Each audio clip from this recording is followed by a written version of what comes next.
Hey everyone, get ready. Sarah has chosen to zip it, while the cop and the old man began their scent-seeking adventure. Discovering a little, the officer let the dog in to sniff out clues, but after what seemed like an eternity, the dog just lost interest and dashed out. After hearing the news, the sheriff scrambled to contact Captain Big Strong, demanding he lead a team to the church for a look-see. Big Strong didn't hesitate to agree. While over at the hospital, the doc revealed that the blood on Sarah's clothes was a positive.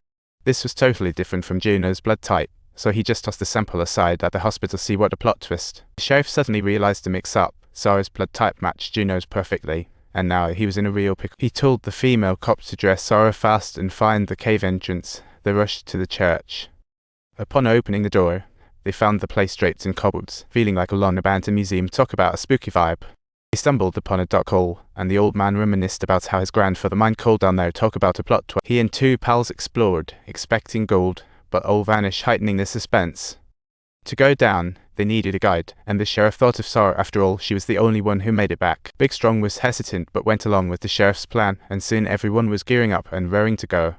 They were loaded with gear, ropes, and high-tech devices galore, ensuring their safety because better safe than sorry.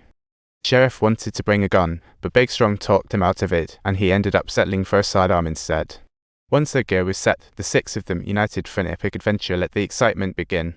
The descent tool turned out to be an ancient elevator. Though rickety, it still kinda worked. What a surprise. As they descended, Sarah suddenly felt scared. The walls around her triggered a flood of memories. Upon reaching the bottom, Big Strong told the sheriff, "You'll have to follow my lead now, or watch out." With that, they set off. Sarah continued down, while the sheriff kept a close eye on her.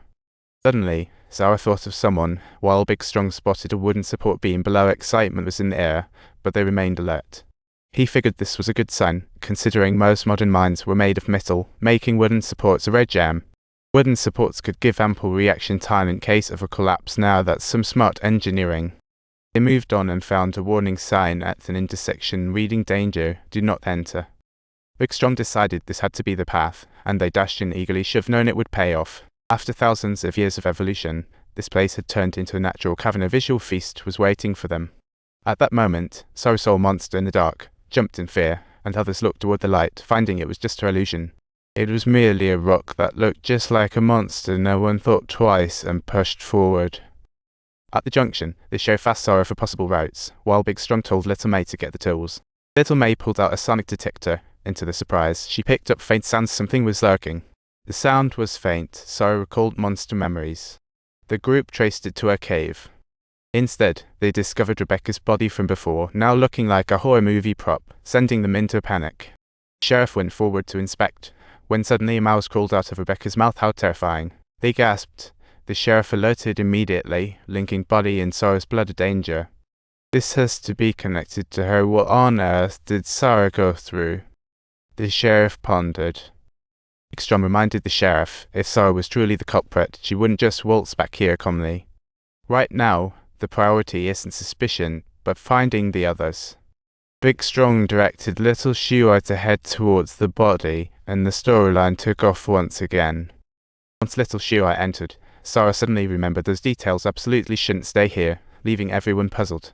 Just then, Little Shuai urgently sent word he found the spacious area up ahead. To stop Sarah from attacking suddenly, the sheriff made her move between the female officer and himself, ensuring constant visibility. Halfway through, Sarah was suddenly hit by memories, flooding her mind with past events. She kicked the sheriff a few times out of nowhere, then crawled out of the tunnel and rushed ahead. Next, she clocked the female officer and Little Shuai, knowing fully well she barely escaped. The sheriff would never let her slide if he found. The sheriff was furious, sprinting after Sarah like a fireball, filled with rage. Meanwhile, Big Strong guided the remaining three individuals to chase after, setting out on a brand new exploration journey. Not long after they started, the rocks above them suddenly began to move. The cave roof here wasn't stable enough to take chances. Everyone had to tread lightly. The sheriff searched everywhere for Sarah, failed to find her, and took out his night vision camera to record.